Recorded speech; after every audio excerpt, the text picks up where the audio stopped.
Eu acho que do primeiro jogo da rodada, Coritiba e Cruzeiro, jogo que afeta em pontos e emocionalmente o nosso querido Diego Andrade, né? Então, a gente teve fatos extremamente lamentáveis, mas para fazer uma análise mais concreta do jogo, Diegão, queria que você falasse para a gente em que foi o Cruzeiro jogando contra um praticamente rebaixado Coritiba, saindo da glória de um gol que foi anulado ao desastre do gol no último, de tomar um gol no último minuto, e se complicando cada vez mais no campeonato. Como é que você viu o Cruzeiro? Você acha que o Cruzeiro está com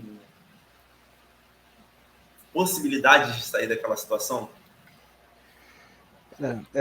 Eu pensei seriamente se eu viria na live hoje, tá? Porque a minha chance de falar o que eu não devo aqui é bem grande. Mas, cara, foi um jogo quase uma pá de cal pra mim nesse final de campeonato do Cruzeiro. O time do Cruzeiro é um time tecnicamente bem abaixo, acho que isso todo mundo sabe, mas é um time que também não consegue demonstrar vontade. Então, enquanto você vê times como o Vasco, times como o Santos, times como o Bahia, que às vezes tem um futebol fraco, mas que superam na vontade e conseguem alguns resultados que melhoram a situação. O Cruzeiro não tem um futebol de qualidade e parece que falta vontade para o time. Então, primeiro eu vou falar do campo, né? Porque acho que a gente tem muita coisa fora do campo, infelizmente, para poder falar também. Mas falando do que aconteceu dentro de campo, um jogo horroroso, de dois times muito fracos, que provavelmente vão estar disputando a Série B no ano que vem. E eu falo isso com dor no coração, porque é difícil de ver o Cruzeiro se livrando nesse final. O Cruzeiro está fazendo todos os passos da cartilha de quem quer ser rebaixado. Então, já demitiu 2 treinadores durante a competição, o time não consegue manter um padrão tático, é o pior ataque da competição, e não é que assim, 2 gols abaixo do segundo pior, é 6 gols abaixo do segundo pior ataque, uma média de gols pífia. Então, nós temos aí, acho que o Paulinho, que é o artilheiro do campeonato agora, se não me engano, está com 17 gols, não é isso? Me corrijam se eu estiver enganado. Eu acho que é. Então, nós temos o Paulinho, um jogador com 17 gols, e o time do Cruzeiro inteiro com 28 no campeonato inteiro. Não é um time que parece que tem forças para poder sair. Quando acha um gol, alguma das poucas peças lúcidas que tem, que é o lateral direito William, muito bom jogador, um bom passe para o Bruno Rodrigues, um impedimento milimétrico, e o time, a torcida do Curitiba pegando no time, xingando o treinador, parece que eles vão desestabilizar, que o Cruzeiro vai fazer uma pressão nos últimos minutos e acaba tomando um gol aos 46, mais uma vez por falha de marcação da defesa.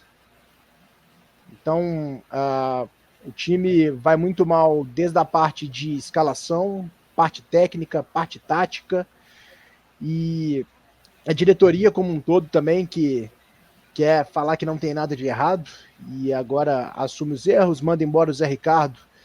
Se vocês lembrarem, quando foi aqui em live que o Zé Ricardo foi anunciado como técnico do Cruzeiro, a gente estava em live no dia, acho que saiu até um react meu falando que o Zé Ricardo não devia nem ter sido contratado, e para não falar que eu sou profeta do acontecido aqui, após 10 jogos, apenas 3 vitórias, 40% de aproveitamento, e agora Zé Ricardo sendo demitido. Então, de novo, repito o que eu falei lá atrás, não devia nem ter sido contratado. E já falando, o nome que está sendo especulado para substituir ele nessas últimas 6 rodadas é o de Vanderlei Luxemburgo, que não deve nem ser contratado também. Eu, particularmente, prefiro que, se for para fazer esse final de ano agora desse jeito, para ver se vai se safar ou não, deixa você abra do Sub-20. O Sub-20 do Cruzeiro acabou de ser campeão inteiro e acabou de ser campeão da Copa do Brasil, cara. Isso que eu ia te perguntar, se existe alguma solução caseira para o Cruzeiro hoje. O Cruzeiro vai vai ter rodadas normais nessa data FIFA, né? O Cruzeiro pega o Fortaleza agora no sábado, depois pega o Vasco no dia 22. E então não tem nem tempo para poder esperar um técnico. Então o Seabra, que é o técnico do Sub-20, foi ele que treinou o Cruzeiro contra, se não me engano foi contra o Flamengo, né, que foi o jogo de antes da estreia do Zé Ricardo. Eu não lembro se foi contra o Flamengo, não vou ter certeza. Mas o Seabra tem mania no Sub-20 de ser um técnico considerado professor Pardal, de fazer algumas invenções, mas ele acabou de ser campeão da Copa do Brasil da categoria e campeão mineiro da categoria. Então, e o Cruzeiro tem algumas boas peças no Sub-20 que podem ser uma salvação no momento que parece que ela não existe. E o Pesolano, você acha que não é uma das alternativas? Eu acho que até ele nem... Não sei se ele toparia um retorno para o Cruzeiro. Eu não acredito por conta da forma como a saída dele aconteceu. A forma da saída do Pesolano foi muito conturbada nos bastidores e muito criticada. Eu, inclusive, me coloco nessa, porque o Pesolano, ele no final do último ano, após o título da Série B, ele pediu a demissão, ele pediu para sair, e a diretoria manteve ele mesmo com ele pedindo para sair. O que se mostrou um erro muito grande, porque o Cruzeiro perdeu 3 meses de preparação e teve uma montagem de elenco para um técnico que não iria continuar. Eu acho que o erro do Cruzeiro passa muito pela saída do Pesolano, não só pela saída dele, mas talvez o Pesolano não queria ficar. Ele precisava de um time mais qualificado para poder fazer um trabalho na Série A. Cara, a questão do Pesolano é que antes até do planejamento, o Pesolano já tinha afirmado que ele não queria ficar. No final do ano passado, ele já tinha planejamento de ir para a Europa. Então, assim, o maior erro da diretoria do Cruzeiro, para mim, ainda foi a demissão do Pepa. Porque o Pepa poderia estar com baixo aproveitamento, ele começou muito bem, depois teve uma queda muito grande, mas o Cruzeiro ainda apresentava um bom futebol. O Cruzeiro ele não conseguia o resultado, mas apresentava um bom futebol, então você via a esperança. E desde que da chegada do Zé Ricardo, a qualidade técnica do Cruzeiro caiu muito. E a partir do momento que você tem, porque com o Pepa você não tinha os pontos, mas você tinha uma qualidade de futebol. Então você tinha uma esperança de que alguma coisa pudesse acontecer. Com o Zé Ricardo, não.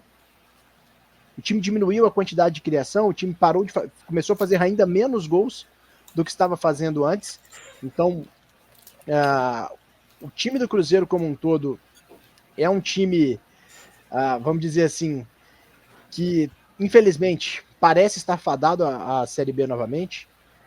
Vou torcer muito para que isso não aconteça, mas dentro de campo eu não vejo saída. E só para deixar claro, por mais